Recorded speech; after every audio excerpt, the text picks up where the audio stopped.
humming like crazy, isn't it? It's humming like crazy even though I got my humdinger on.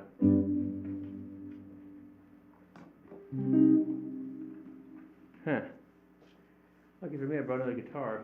I guess it's time to start the show, so no more complaining about.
Well, it seems I got most of my problems worked out. Hello everybody, welcome to Tom's Guitar Show. I'm Tom, they call me Guitar Tom because I'm often seen with a guitar. And they call me on the phone and they say, hey man, what's your show about anyway? I say, it's about an hour. About guitar players, guitar playing, all things guitaristic. So you want to call me? The number will appear on your screen occasionally. We can answer your questions, comments and complaints about the guitar, the care and feeding of your guitar, what kind of guitar is right for you, how to play the guitar. Hang on, I'm just fooling around with my amp here, trying to get things to work. You want to talk about a related topic like the guitarrón, the sitar, the guitarra, chitolas, banjos, balalaikas, bouzouki, bajos, sextos, tiples, cavaquinhos, mandoras, bandolins, banjolales, mandolins, mandolas, mandocellos,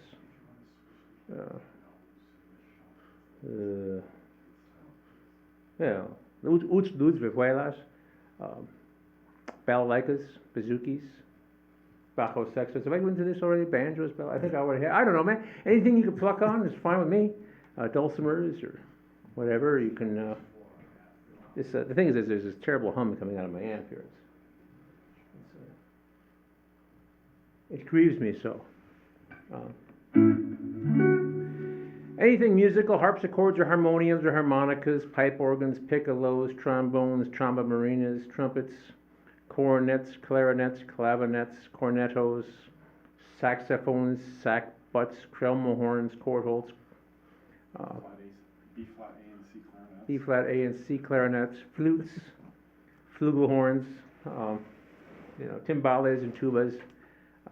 Anything musical is fine. If you want to call in and ask dating advice, that'd be kind of funny. We have a young man here tonight. He might know something. He might know that. something more than we would. Yeah. Us old guys have long since forgotten, but yeah. You're married? Yeah, me too. So is he. So, yeah. I'll bet you've dated more recently than we have. It's probably not that hard for you to get a date then if you're married, or maybe it is. I don't know. Time is old. I went on a date not long ago. It was our anniversary, and I went out and ate more sugar and carbohydrate than I'd had in months. I was It was pretty dangerous, actually, but anyway. How many years? 10. Oh, that's cool. Yeah. Basically, practically a newlywed. Yeah. Introduce yourself to the audience. Daniel. It's Daniel, in case you can't hear him through the microphone. It's a new camera guy. You're what? You just taking the workshop? Is that it? Well, welcome to PATV. I've been here since before it was PATV, when it was media. When it was Heritage Cablevision. Really? Yeah, that was in the 1980s. So I'm becoming I was a young man once, and PATV, I gave you all my pretty years. But anyway, yeah. So welcome aboard. We'll try to keep it here for you, and maybe you can help a little bit. I don't know if I helped any, but I try not to hurt it. So. I never caused a scandal, actually. And all the time I've been here, I've never caused one scandal. Anyway. Tell us about the guitars you brought tonight. Well, okay, so my issue, this is a Godin Fifth Avenue, the most simple of them. This is the most basic model they have, and I was looking for the fancier one that they had, but I wanted to try one of these out so that maybe my student would buy it. He did not, and he stopped taking lessons. I don't know, because he got into jazz, and then we started working on chord theory, and he quit. That happens. Yeah. There's this one. This is a side note. There's a piece for classical guitarists that I give them. It's Aria con variazione della Frescobaldi by Segovia's variations on a theme by Frescobaldi. They don't have to pronounce that, do they?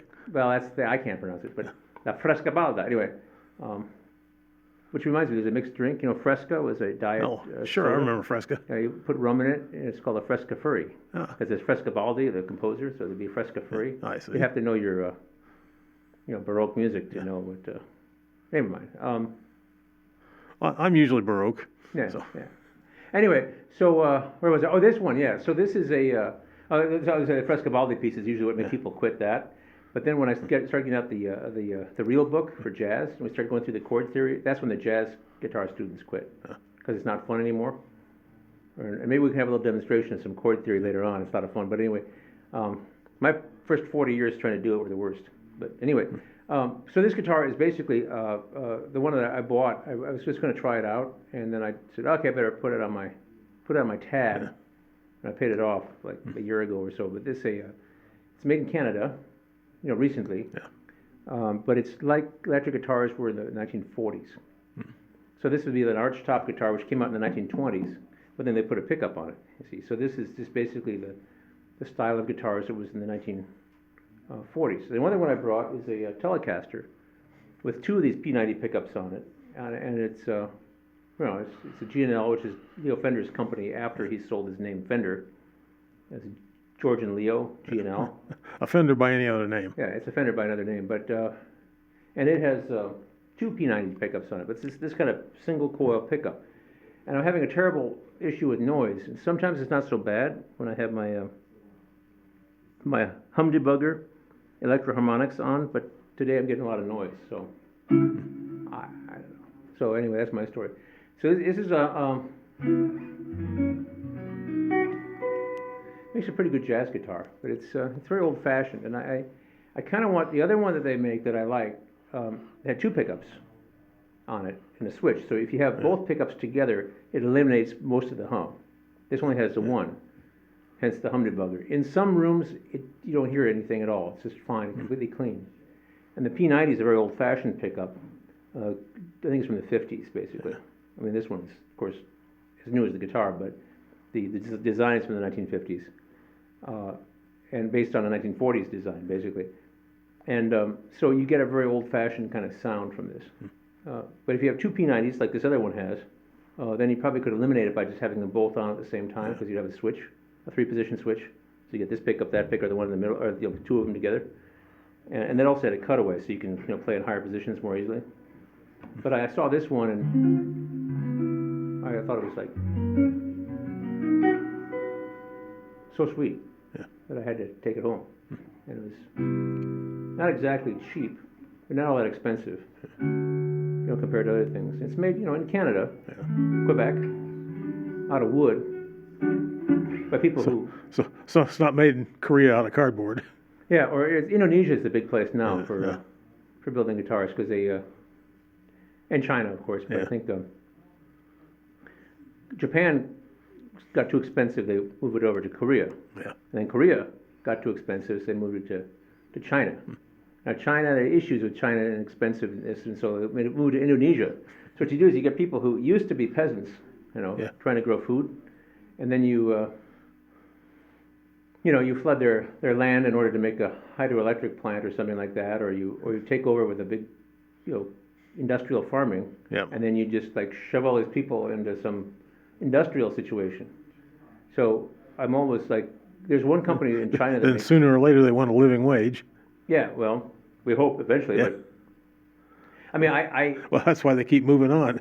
that's right. Well, they get moved on though. I don't think it's like necessary. Well, the companies keep moving on. Yeah, well, that's where the companies keep moving. Yeah, yeah. So there's a company that makes hollow body guitars like this, basically. Yeah. Well, this is laminated, which is less expensive. The carved tops, where you have a big piece of wood and you carve it like they do on a violin. Yeah. And actually, this whole arch back thing, if you can see that, it's arched, it's curved. That came from the violin, cello, whatever design, in the 20th century, or the late 19th century, actually. Orville Gibson started to do that, make it the curved wood. Yeah. So there's a certain tone you get from curved wood, but you carve it, out of a thicker piece of wood. Yeah. You carve it into this sort of, it's like a bowl, but it's a very small, arch to it. So it's called an arch top guitar. So this company in China was making them, carving them out of solid wood, and they were much less expensive than some American guitars, are really good ones made by small builders, are $10,000 for a really good jazz guitar. But these would be $1,000 or Yeah. $2,000. But one of the selling points for the company was that they treat the workers humanely, and the American, I think it was American, who go over there and have the specifications, supervise whatever the construction. He wanted to make sure that they treated the workers decently, Yeah. like they paid them when they weren't living in dorms, Right. which sound more like concentration camp to me. So if you see some of the conditions, like photographs of conditions of people working in some of those factories in China and Indonesia, you start thinking, oh. So this one is, as I say, I'm assuming that Robert Godin, of Godin Guitars, Godin, is actually paying his French-Canadian workers a decent wage and following environmental practices, and he has the Canadian government looking over his shoulder and so forth. So anyway, not sweatshop conditions. Probably true. The Canadian government regulates industry a lot more than the U.S. does. I suppose. I don't know. I've read things about Canada. Canada, is a mixed bag. Yeah. And one thing I discovered today was that they were touting their 2008 kind of near collapse, and the banks that got bailed out by the TARP. The Canadian government bailed out their banks too, to a greater extent per capita, because they have 10% of the U.S. population in Canada. It's a lot fewer people, but so per capita they actually had a larger bailout than the U.S. But they didn't mention it to anybody. It was kept as a bit of a secret. I'd heard that was one of the things they were bragging about, was that their banks didn't go under. But Yeah. Well, they got. I just learned today, and I don't know if it's true, but I could try to find out. But it was actually that they bailed their banks out too. They just didn't mention it. So I've been paying more attention to what Canadians say lately. I don't know why, but anyway.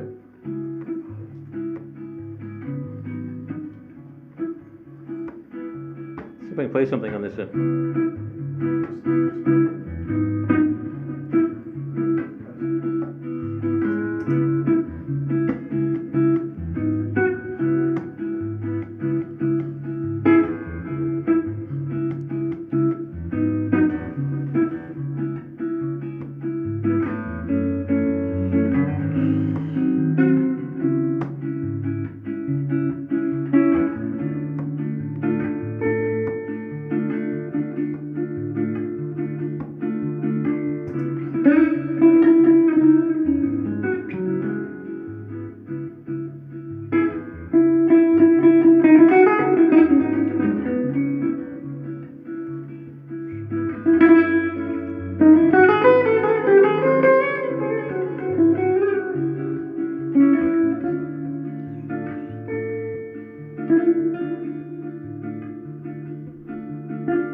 Well, I didn't plan to go to a D minor, but it made that kind of cool. I went to the wrong chord, but I was making a loop, you see. And when you do that, you got to live with your loop. That's how it goes. It's like life, man. This whole music thing is like a metaphor for life. So that's just the way I planned it. That's right. I meant to do that. That's something you learn from cats. Like in music, especially in jazz, you know, you play something wrong, then you have to go with it and pretend you meant to do it like that, so nobody would notice. Because we all make mistakes at certain times. I was doing this thing here. It's just I'm making a loop. I have a little looper on the floor, and I'm recording a rhythm guitar part so I can solo on top of it. I do it all the time. But while I was doing, I was thinking, did I do this one like last week? Something similar to this? Is this the same chord? Because sometimes I come up with a different chord progression. You know, I try to keep coming up with different ones. But sometimes I think, well, if you watch my show, you know, from a couple weeks ago or something, and then you watch this show, would I be playing the same song? Would it be the same chord progression in a different key but the same intervals, you know? I was thinking that. And then while I was thinking that, what key would I have done it in? I went into the wrong key. I was going to do, you know, I was going to go from C sharp minor, or I forget what I was going to do. I had some other idea, but I was thinking about the wrong, another key. I wonder if have I done it the same thing in a different key? What key would that have been? And then while I was thinking of that, this is all just a 2 seconds of thought, I immediately went to the other key. Probably had a time warp. And so, Of course, in jazz, it's not a mistake, it's an improvisation. that's right.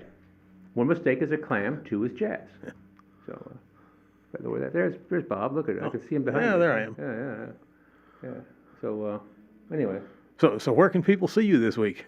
Well, this week I'll be pretty easy to find at the Tuscan Moon in beautiful downtown Kelowna, both Friday and Saturday evenings. I'm supposed to start at 6, so I'll probably get started sometime a little after 6:30, because I'll be that late. You know. The guitar player's version of On Time. Right. And then I will play till, supposed to play till 9, Yeah. but I'll play till about 10 probably. So my advice is, So they get their money's worth. yeah, they do. And my advice is get reservations. You know, call tomorrow. If you want to go there this weekend, call tomorrow for reservations. I take it they're busy this week, or Um, have been recently. Recently, it's been just packed. Humming and like, had some slow months, but that's how it goes. You know, it's kind of Yeah. seasonal.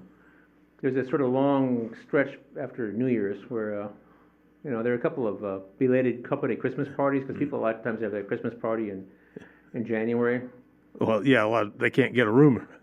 Yeah, and In also December a lot of busy and times. everything, and also it's irrelevant because, you know, you got your Hindu and your Jewish and your Yeah. you know, Shinto and Confucian, I don't know, you know, employees, Yeah.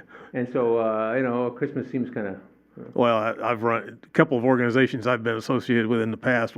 We ran into that. You know, everybody has their rooms booked out for all of December.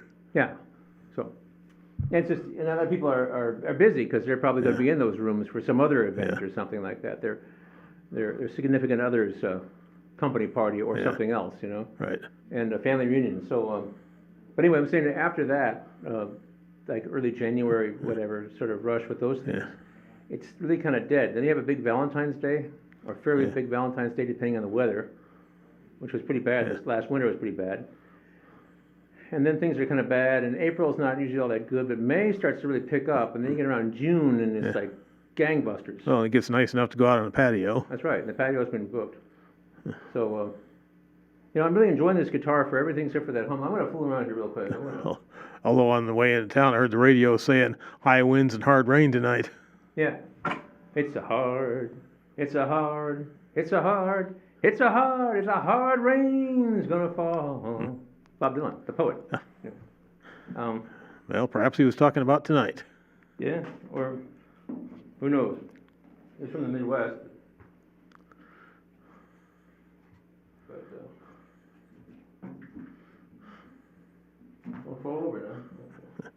Let's go try this one out. It's pretty dusty. This has two P90s. I was talking about that earlier. Oh man, looks like I'm. Okay. I'll try to fix But anyway, that was Friday and Saturday night at the Tuscan Moon. Well, yeah, this week, Friday and Saturday. Last week I played up at Red's Ale House on Friday night for a private function, although it was a lot of people there. I'll tell you, that's a pretty fancy place. They've got a strong bar thing going there. The Tuscan Moon isn't really, I mean, there's a pub, and you can go in there for a drink, you know, exclusively, that's fine. But it's mostly a restaurant. And, hang on, I'm just trying to do a little housekeeping here. But this week I'll be at the Moon, both nights, Friday and Saturday, and I'll be, think of something to play. This thing is dusty, man. My fault, I haven't been playing this one as much lately, so we'll see if it's okay. All right, so this G&L has two P90s. Now, G&Ls don't normally have, or Fenders don't normally have P90s. That's sort of a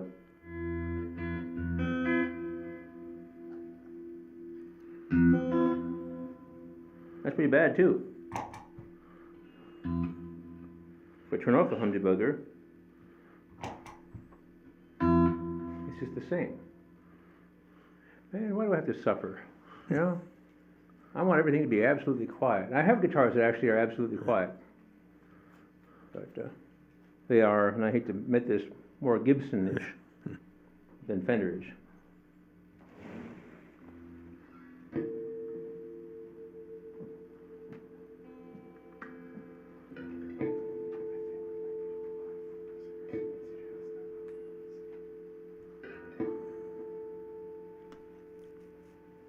You wonder why I do this?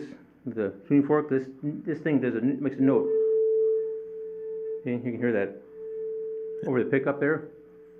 Well, I get that in my head. Not an aural hallucination, but actually the tooth bone connected to the jawbone, the jawbone connected to the skull bone. Anyway, I can hear it.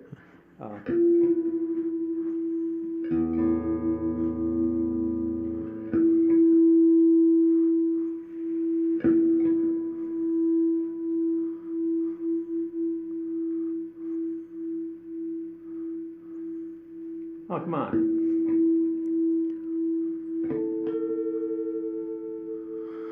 Kind of like when I wear my Bluetooth, so people think when I talk to the voices in my head, I'm on the phone. That's right. I remember when those things first came out, you know, people walk around talking. Oh. A lot more hallucinators out there, but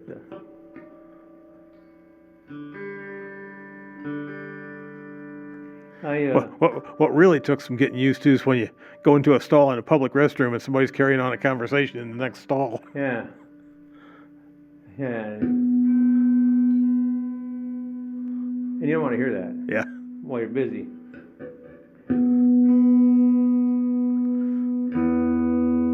One thing I used to do is I took voice lessons for a while, and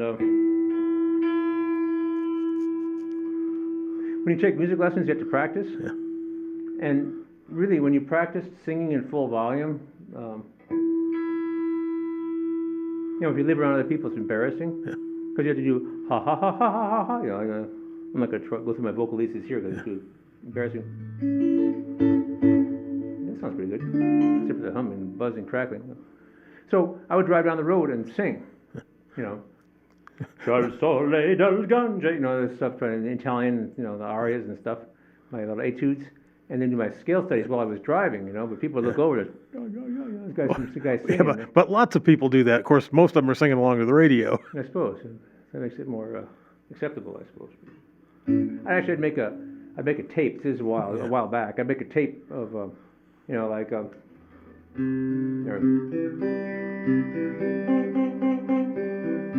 Ha ha ha ha ha ha ha ha. I had to do the notes, so I do them on the guitar. Make a tape of it.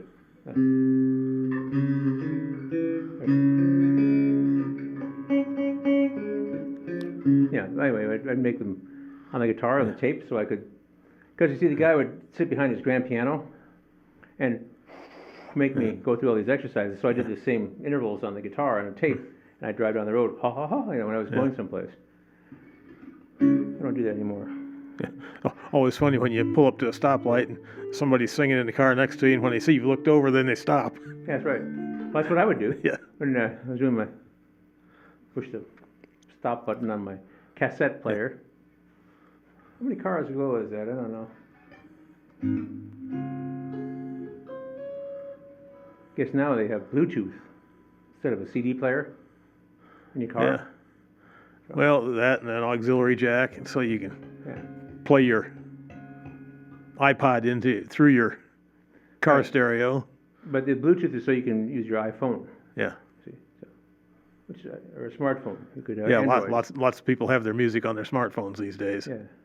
Well, I have a semi-intelligent phone. Yeah.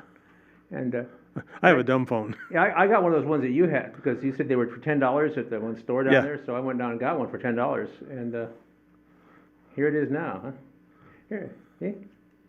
How you like that, huh? It flips. You can't see it, right? Yeah, I'll put it out here in the blue. But it's a flip phone. You can flip it shut. See?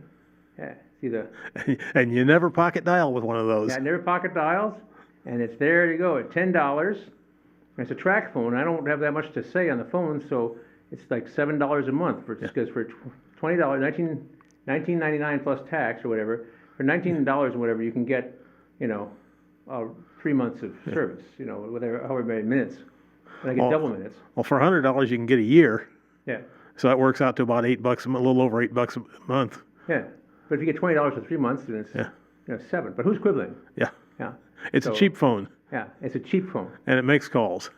If I need to call somebody on the phone, I whip out my phone and call. My other semi-intelligent phone, which is a smartphone wannabe, Yeah. will dial itself in my pocket. Also, it's like really inaccurate because it's not that smart, I guess, Yeah. because it's really inaccurate. So I'm trying to like dial somebody while I'm driving, which you should never do, and then it comes up, all the wrong numbers keep coming up.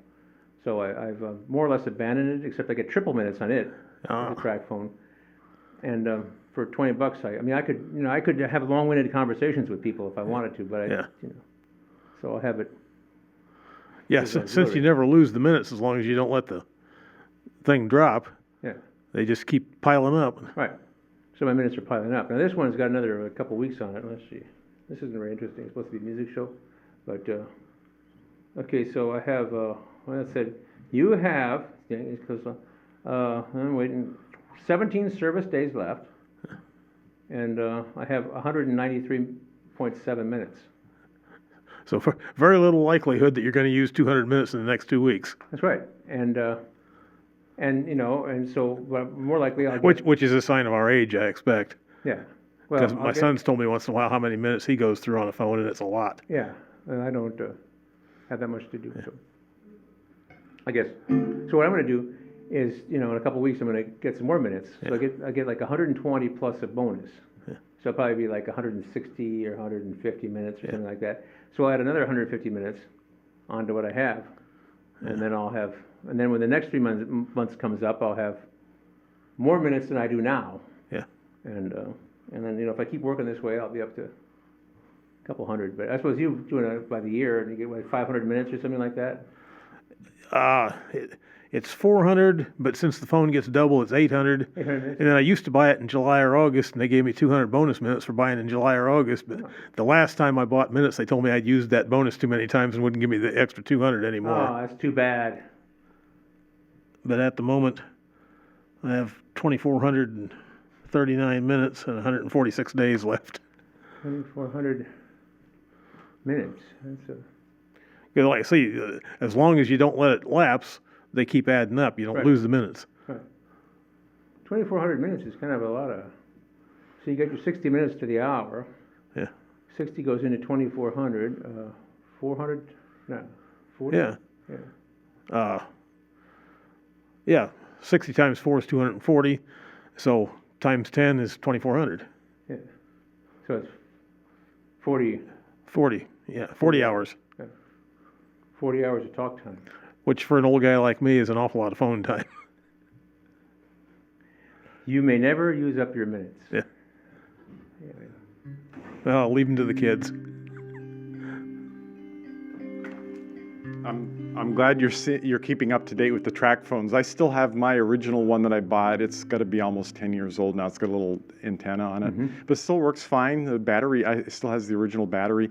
But to show you how old it is, I was using that extensively during the flood of 2008 because my landline, since I was flooded out, I wasn't able to use that. And I tend to like be an archivist, so I have messages from like FEMA agents from 2008 that are so my answering service on that is clogged up, so I need to make a recording of those just for historical purposes. You know, these there's some lovely young woman that was calling me from Washington from the Small Business Loan Bureau or whatever. So I still have all that stuff loaded on that old track phone, and but I should free that up because it may be to my benefit to have the space available for like when I travel and stuff. But I only use it when I travel or if I'm on the road, or I use it for my long distance phone calls because it's already paid for, and I've got over 1,000 minutes banked up on that just because I use a card for 3 months and I hardly use it, so it carries over and over. So I've got over 1,000 minutes on it. But the old thing's still working. As long as it works, I'm going to keep it. So Yeah. Well, there's the thing about having a smartphone is a lot of times it's like $80 a month. You know, and at the end of the year, you know, it'll be $960. You know, that you pay on that, as opposed to the 28 that I pay. Exactly. Yeah, it is. It's much more frugal, and you know, some people do. Some people who are have to keep money in mind. That's their internet connection. I know a number of people. I asked them, well, like, what kind, do you have a laptop or a desktop at home? He said, no, I have my iPhone, which is great too. I mean, it has a lot of although some people watch movies and stuff on it. I'd be very frustrated watching. I go cross-eyed. That's all. Yeah. People our age watching a movie on a telephone. Yeah, well, any age really. It's not good for anybody, and you miss. I think the bifocal generation, it's tougher. Well, but I mean, it's no good to be watching. You know, you want to watch Dr. Zhivago on a, you know. Yeah. But be that as it may, that's how some people access the internet. But everything's always a work in progress. I don't know. Well, it's an interesting concept. I do think I've been thinking about you know, trying to travel more, do more giggage out of the area, because I've been sort of stuck around. I mean, I've been staying home for the last 20 years basically, and doing this show. The life of this show has been basically about me, because I used to travel more, and I was in California, and I came back and started Tom's Guitar Show in the summer of '94. Because the situation with my son and everything. 20 years ago. Yeah, so 20 years ago. So that's kind of the history of the show. But I'm thinking that now, and I'm actually looking at a car. And I think I'm gonna get another car, and leave the little red Honda for my wife. But get something a little bit more substantial on the road, with a big trunk, so people can't see what's in it. Exactly. Yeah. Exactly. And then just do gigs and make a documentary as I go. So this blog, this travel blog or whatever like that. So I'm looking at this sort of stuff, and I don't know exactly you know, you can do it all from your phone. You can actually make movies from your phone and so forth, or you could make it with a camera and a little laptop, and then whenever you get to a rest stop or a coffee house or a motel or something like that, you can upload it onto YouTube and then do your emails from there. But some people do everything from their phone. But the learning curve of the phone is a little bit steeper for me than I kind of prefer having a little notebook computer, for instance, in the car, and then maybe a GPS. But you know, but I'm slow to adopt technology. I didn't have a cell phone for the first number of years. I didn't use a computer really until like they were ubiquitous. And even so, my computer, which is working fine, is 6 years old now. It's an iMac. Looks like the ones they have back there for editing video. And it's a really great computer. The Macs tend to last a lot longer than the other They ones. do, yeah. So mine's doing fine. But I'm slow to adopt technology. And so the thing about doing everything on a smartphone doesn't appeal to me. Well, yeah, that wouldn't appeal to me either. I think especially if you wanted to review video and make sure you have nice looking video, you want at least maybe a laptop or a notebook or something that you can see. The other issue I have with the whole tablet and the smartphone thing is, you know, I'm a registered nurse and I probably wash my hands about 20 million times a day, and those screens get so darn grubby. You look at any of those things, hold them in the light, and there's, you know, and people very often neglect to wipe them off. And if I were to have one of those, I'd be wiping them off at least daily, if not a couple of times a day. I just think they're so grubby. I just, you know, and it's going to be replaced by something else soon. There's going to be, you know, Apple just came out with their annual technical updates, and they have a new operating system for the Mac computers, you know.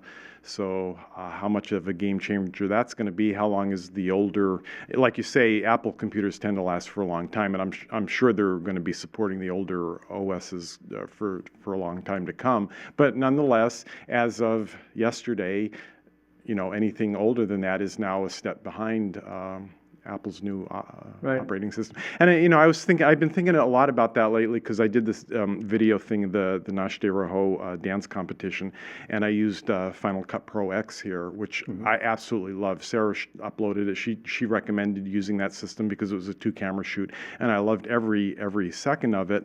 Although I think even that system's not the latest. I think Sarah said she has a newer version. Is it up to 10? Well, the Final Cut, I know a lot of people complain about We're doing Pro an Adobe X. thing now. We're getting a new Adobe Premiere. Okay, which is in the cloud, yeah. But you know, so all of this stuff is coming at us, and we're constantly adapting, and it takes time to adapt to things, even if you're very skillful with it. And I was thinking of. There's a pianist somebody brought my attention to her. She's a Chinese, originally from China, Yuja Wang, and she has a lot of YouTube videos. And I was thinking, she started playing the piano at age 7, and I think she's in her late 20s now. The Steinway grand piano has not changed in 20 years, you know. But what that does is it gives her the freedom. The technical apparatus of how a piano works is not a consider. She's totally internalized that. She did that 20 years ago. Now it's all about the art every time she sits down to a Stein, and it's just going to keep going deeper and deeper. 27 is fairly young for an artist. Imagine where she's going to be at 47 playing the same piano, because when you're not constantly distracted by technical change, you can get into the art and you can get into it deeply and more deeply every time you do it. And you know, it's a contrast to what we have to deal with with the digital reality. So something to think about. Well, my classical guitar that sits next to me all the time, and I pick it up, teach, and I play on it. I got it in 1983, and our anniversary was February, I believe, of February or March. I think it was February of '83. That's when I got it. So we've been together, 31 years now, and it's a concert classical guitar. It fills the room. It's got some dings and some scratches in it because I've been playing it, on a more or less daily basis. There have been periods of time when I've kind of put it away for a while, but months at a time. But most of the time, I've played it and played it every day for all these years.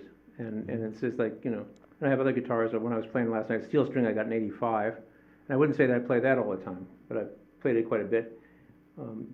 These are, of course, the kind of technology. I mean, there were some modest, small changes that you can't see. There are racing issues on both these guitars. Also, the loudness jumbo body. It's a steel string. It's a jumbo body with a cedar top and black walnut sides and back. And it was a design that this guy in Ireland came up with in the 1970s.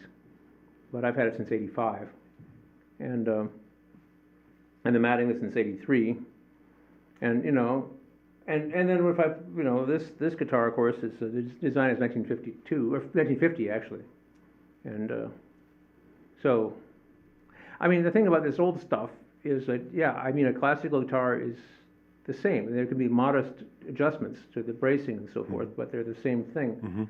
Basically, the Torres came up with in the 1860s, and then of course the guitar itself, the six strings, you know, kind of like 1800 or so. I mean, the thing is that if you spend all your time working on the next bit of technology, because my theory is, okay, I haven't done hardly any video in years now on my own. I'm actually editing it myself. I used to do a lot back in the old days when it was analog. So I edited my own shows. I edited other people's shows. I did like a 12-part series for the INET, for continuing education for nurses actually. And I did all the technical stuff. And I got very handy with the two tape decks, the 3/4 pneumatic tape and the in points twisting it out. And I got really, you know, slick, because I did a lot of it, and so I got, you know, adept at it. But for me, if I were going to do like blogging and making short videos, like music videos or just documentary videos of my stuff, iMovie, which comes on, you know, iPads and MacBook Air. I'm thinking about a MacBook Air actually, because it's a very small computer. I think it's fairly durable because it doesn't. I don't think it has any moving parts, and it doesn't do Final Cut very well. Apparently, it could crash and it's clunky, but it does iMovie really well, really easily. And iMovie is a very basic editing, so it has bells and whistles. But how fancy do I need to get? Right, for what you want to do, it should be just fine. Yeah. Because I'm still sort of in the mindset. When I started editing video years ago with the two tape decks stacked, I was thinking about my high school film production stuff I used to do in film. We had English class basically. It was creative productions, and I did Super 8 film, and you cut it with a little I have cut Super 8 film in my life. Yes. Yeah. And you so I say, okay, you got to get it in the old-fashioned analog tape thing. You'd have the in point, out point. You set it, and then you wait for it to execute. You know? And then you know, insert edit and assemble edit. And if you did, if you accidentally did an assemble edit instead of an insert edit, you could throw off your control track. Yep. And then you're in trouble. The old control track. Right. Yep. Which is like your sprockets. Yep. You know, and they're basically electronic pulses that were like sprockets, only on magnetic tape. So I've got that all figured out. But what it is you take this footage here. So I mean, you can do dissolves and washes and so forth like that with iMovie. And some other things, and you can do some special effects and stuff, but you can get a nice, clear, clean little video. So how fancy do I need to get for my kind of filmmaking? I'm not really Yeah, and I think you could probably do color correction too. That would be the one more fancy thing. You know, sometimes that can if you improve some poor lighting footage you might have or whatever. Right. But I'm sure iMovie could do that. Probably that's pretty fundamental. Flip it into black and white or sepia tone, depending on what you want to do. If you have some serious color issues. The other thing I would do is I would tend to use what I have. Just like we were saying earlier, when I play the wrong chord. Say, well, use what you have. Yes, exactly. I agree. That color is really bad. I'm going to make it sepia. Exactly, and it's not so much the medium or the technology; it's what you do with it. Just again, watch old movies like King Kong or Mighty Joe Young was another stop-action animated thing with the same kind of idea of a huge gorilla kind of thing. There's a sequence in it where he proves that he's basically got a good heart because he saves some people, a damsel in distress or something, from a burning building, and the background music, and that you're on the edge of your seats watching that scene, and it's from like 1940 or something, and it has nothing to do with the kind of digital technology we have today with this new Godzilla and stuff, but it's just as powerful. You get just as absorbed in it. It's not about the technology, it's what you do with it. And if you do something really creative and work with it, that's all that counts ultimately. Right. Well, that was actually more up to date. Is like the Star Wars movies that started in the 70s, the first three, and then the prequels that came out not many years ago. And my son, who was, I guess, in high school or whatever, a teenager, I suppose, was saying that he and his friends wanted to watch the old ones so they could laugh at the special effects. But if you think about the special effects, with all the model builders, it wasn't CGI. It was like models. People, sculpted those spaceships and those, different worlds and so forth like that. And that's kind of cool in its own right, the actual model building as opposed to having it all be. And the way it's all put together, my video editor friend who introduced me to a lot of concepts about editing and shooting things marveled at how in some of those dogfights in those Star Wars movies, George Lucas had matched up to 3 points of interest on the screen from shot to shot in those moving dogfights and stuff. And it's skill, it's art. It's whether you use models or digital effects or whatever, it's how you put it all together to make it exciting, Yeah. So. I wrote a thing some years ago, I hope I could find it, about it's having an idea that matters more than your command of medium. Because, the thing about, like, if you have like Johnny Cash wrote his Man in Black autobiography with big pens on spiral notebooks. That was how he wrote his book, because that's what he could do, I guess. And, and I don't know how you feel about Johnny Cash's autobiography, but that, so that I was internalizing that thought, and of course I want to have instruments, but for me it's like I do the looper. I have the simplest looper I can, there's a one button and one knob on the floor, and so for me it's all about the fingers on the strings. That's my art form. Now other people can do other things. The looping thing is a big deal. A lot of people do beatboxing. They don't actually have an instrument. They just do into the microphone, and they do all kinds of rhythmic things, and they sing and they do harmonies, and they have a lot of the loopers are designed for that, with that in mind. So actually, that kind of system doesn't work as well for what I'm trying to do. And what I do generally is I just do one rhythm guitar part and I solo on top of it. I did a big overdub thing for one of my students last night. I played guitar, mandolin, ukulele, and string bass. But anyway, so I don't know what time it is. Probably. Let me run in. Anyway. 12 minutes. Oh, okay, so we're okay then. So I'm saying, Yeah. doing like a big stacked overdubbed loop thing is interesting, and I've done it, and I've experimented with it. I've even had gigs doing it.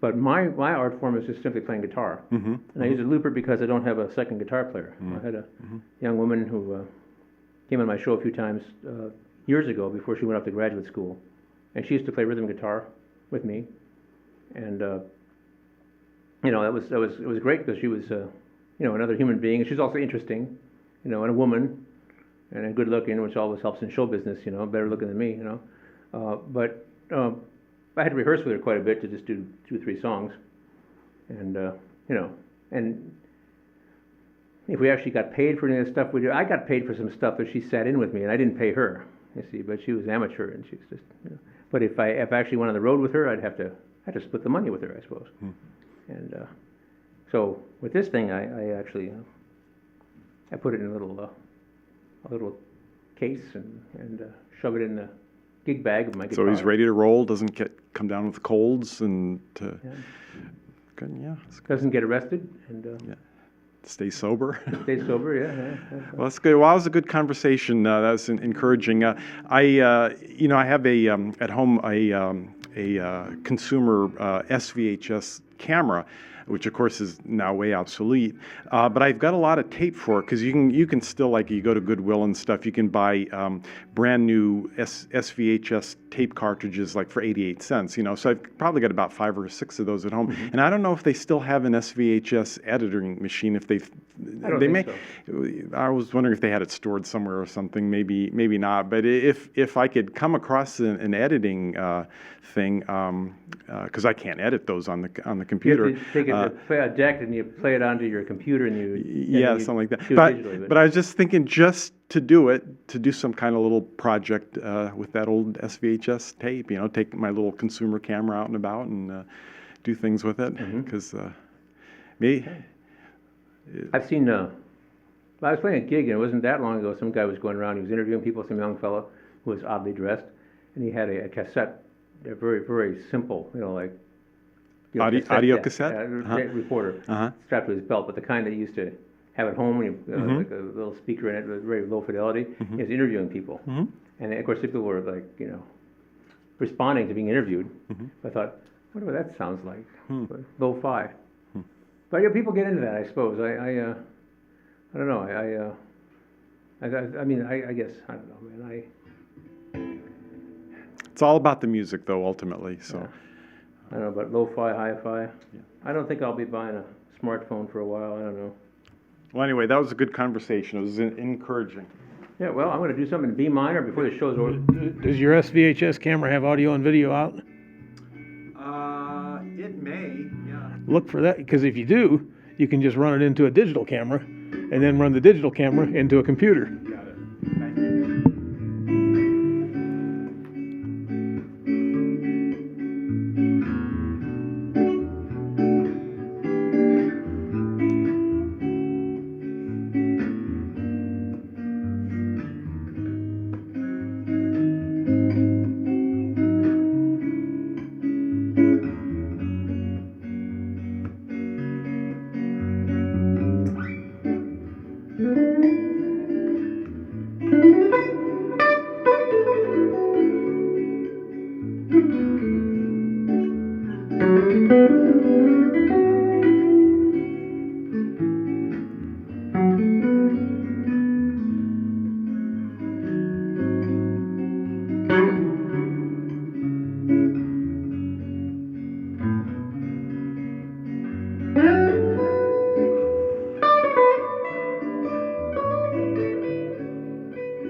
you.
Well, I'm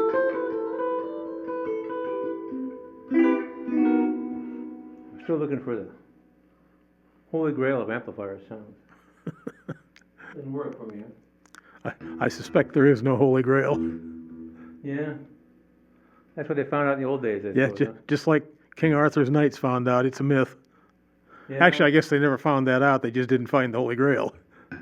that's right. Well, they made a movie about that. Indiana Jones, I guess he found it. When Arthur's Knights was there. It's funny how they could communicate, though, because you figure that King Arthur. Well, that wasn't one of Arthur's knights. That was one of the Knights Templar in the Oh, Knights Indiana Templar Jones. was from later on, I guess. Yeah. Oh, okay. That's right. Or earlier on. When was that knight from? Medieval, though, wasn't it? Was it? Yeah, well, yeah, the Knights Templar were founded during the Crusades. Okay. Huh. Like the late medieval area? Then they were run out of business by Philip the Fair. Yeah, that's right. That's why we have you on the show there, Bob, because you know everything, and we need that. Well, not everything, but a little bit about a lot of things. There you go. Yeah. And you have your laptop there just in case. Yeah, I have the Google machine there for In case we get into trouble. if we need more than a little bit. Yeah, so, what do you want to get? It seems like the show, it's like I'm ready for a siesta about this time, Yeah. you know? Sometime between 6 and 7. And if I went to bed at 6:30, then I'd get up at 2. Yeah.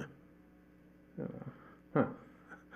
I have that problem. Used to be, I'd come home from work on Friday nights and watch the Duke Boys and then take a nap. Wake up about 10 o'clock and not be able to go to sleep till 3 o'clock in the morning. Yeah. We did something similar last night, not quite that early, but Yeah. yeah.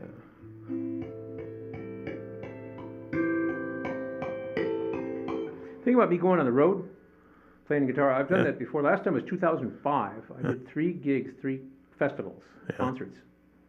In Indianapolis, and there was like a 5-day festival in Connecticut. And then I played one in Colorado, in South Park, actually. Yeah. And actually, I played 2. And, I take it you didn't meet the South Park kids. no, there was nobody like that there.